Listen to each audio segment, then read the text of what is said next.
Hello everyone, mechanical word में आप सबका बहुत बहुत स्वागत है। इस चैनल में हम मैकेनिकल से रिलेटेड कुछ बेसिक कॉन्सेप्ट क्लियर करेंगे और आज हम पढ़ने जा रहे हैं कार्नोट साइकिल। तो सबसे पहले बात करते हैं आज के ब्लॉग में हम क्या क्या सीखेंगे।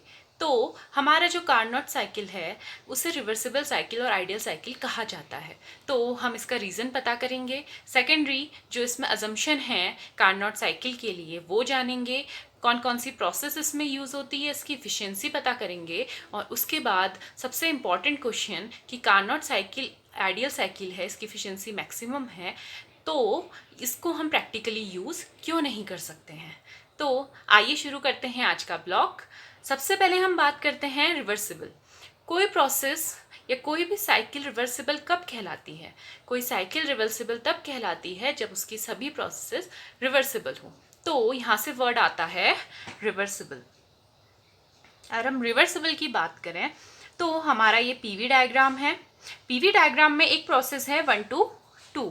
जो ये 1 to 2 प्रोसेस है ये हमारी इस डायरेक्शन में हो रही है। अगर हम इसकी डायरेक्शन फॉरवर्ड कर लें दैट्स मीन 1 to 2 ना होते हुए 2 से 1 की ओर जा रहे हैं, तो जो ये प्रोसेस है वो सेम पाथ फॉलो करे, इसका सिस्टम एंड सराउंडिंग में कोई भी इफेक्ट ना पड़े एंड जो अपनी ये एनर्जी है दोबारा से रिस्टोर करे। तो अगर ये सब चीज़ें किसी प्रोसेस में हैं तो उसे हम रिवर्सिबल प्रोसेस कहते हैं। सेकंड, हम इसके अजम्पशन की बात करते हैं। अजम्पशन में आने से पहले हम इसके इस डायग्राम को समझते हैं।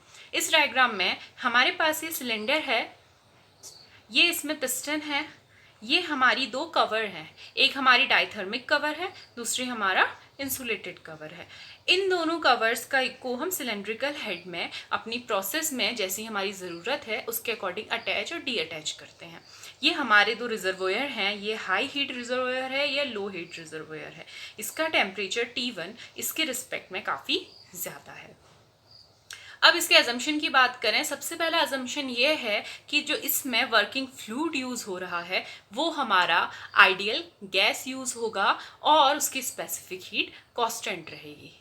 सेकंड, हम बात करें इसका जो वॉल है, सिलेंड्रिकल वॉल है, उसके अलावा जो पिस्टन है ये हमारा परफेक्टली इंसुलेटर की तरह काम करेंगे। थर्ड वन, जो पिस्टन का मूवमेंट अप डाउन होगा वो फ्रिक्शनलेस होगा, दैट्स मीन इसमें कोई भी फ्रिक्शनल लॉसेस नहीं होने हैं। अब हम बात करते हैं इसमें कौन सी प्रोसेस होती है। तो सबसे पहली जो प्रोसेस हमारी होती है उसे हम बोलते हैं isothermal expansion. Isothermal expansion, as we know, isothermal means temperature हमारा कांस्टेंट रहेगा। तो इस कंडीशन में हमारा टेम्परेचर तो कांस्टेंट रहेगा। हम लोग क्या करते हैं, जो इसका सोर्स है उसको इसके सिलेंड्रिकल हेड से अटैच करते हैं। तो अगर हमें पूरी हीट ट्रांसफ़र करनी है तो हम डाई थर्मल कवर का प्रयोग करते हैं, जिसका प्रयोग हम हीट को 100% ट्रांसफ़र करने के लिए प्रयोग किया जाता है। तो हमने ये सोर्स इससे अटैच किया और Q1 हीट हमने ट्रांसफ़र करी। Q1 हीट के ट्रांसफ़र करने की वजह से ये पिस्टन अपवर्ड मोशन करेगा। अपवर्ड मोशन करने के कारण जो इसके अंदर फ्लूइड का प्रेशर होगा वो हमारा डिक्रीज़ होगा और उसके साथ साथ इसका वॉल्यूम इंक्रीज़ होगा।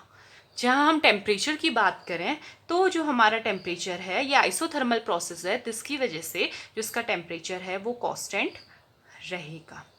नेक्स्ट हम बात करें एंट्रोपी की, तो entropy change equal to heat change upon temperature.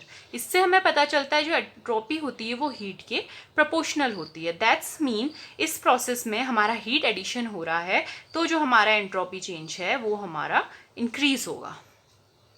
तो ये हमारे टर्म्स है, Q1 हीट इसमें सप्लाई हो रही है। अगर हम इसे ग्राफ के थ्रू दिखाना चाहें तो माना पॉइंट 1 हमारा ये है, इसमें हमारा क्या है, प्रेशर डिक्रीज हो रहा है और वॉल्यूम इंक्रीज हो रहा है। ये हमारा पीवी डायग्राम है। तो अगर हम इसके बीच में ग्राफ बनाना चाहें तो वो कुछ इस टाइप का बनेगा। 1 से 2 प्रोसेस हमारी आइसोथर्मल एक्सपेंशन। देखिए इसमें हमारा जो प्रेशर है वो 1 से 2 तक डिक्रीज हो रहा है और हम वॉल्यूम की बात करें तो वो हमारी 1 से 2 तक इंक्रीज हो रही है। अगर हम इसका अब ऐसे ही टीएस डायग्राम बनाएं तो सबसे पहली बात है आइसोथर्मल प्रोसेस है, दैट्स मीन टेम्परेचर तो हमारा कांस्टेंट रहना है और हमारी जो एंट्रोपी है वो बढ़ रही है। दैट्स मीन इसका जो ग्राफ बनेगा 1 से 2 का वो एक स्ट्रेट लाइन बनेगी परपेंडिकुलर टू टेम्परेचर एक्सिस। तो ये हमारा इसका टीएस डायग्राम बन गया। अब इसकी नेक्स्ट प्रोसेस जो हमारी है, नेक्स्ट एक्सपेंशन है एडियाबेटिक एक्सपेंशन। एडियाबेटिक एक्सपेंशन की बात करें, इसमें जो हमारा पिस्टन है अब सेकंड पोजीशन पर है। सेकंड पोजीशन के बाद हमारा क्या है, इसमें एक्सपेंशन हो रहा है। एक्सपेंशन एडियाबेटिक एक्सपेंशन है, मतलब हीट का कोई भी ट्रांसफर नहीं होगा।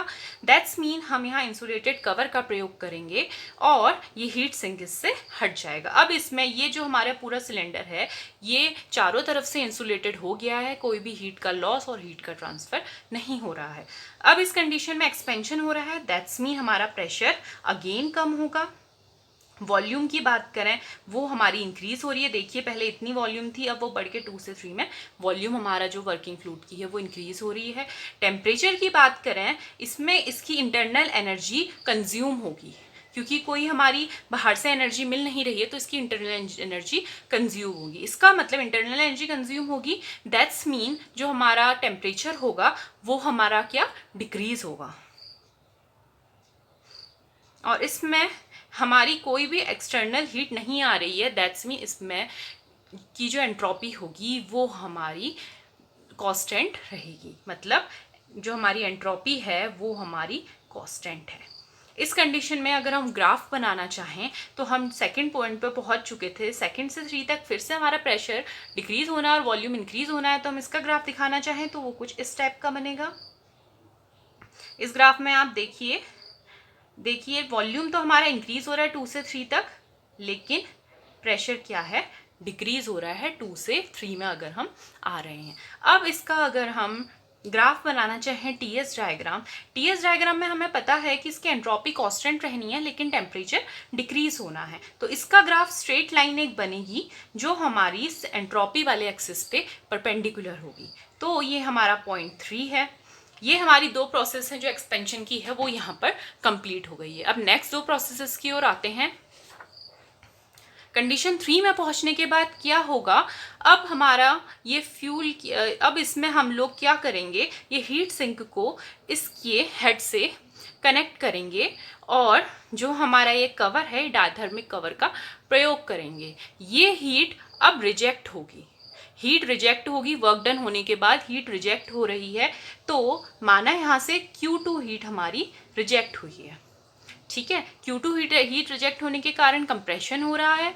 कंप्रेशन में हमारा क्या होगा, प्रेशर इंक्रीज होगा और वॉल्यूम डिक्रीज होगा। अब अगेन हम लोग बात करें आइसोथर्मल प्रोसेस है तो टेम्परेचर तो हमारा कांस्टेंट रहेगा।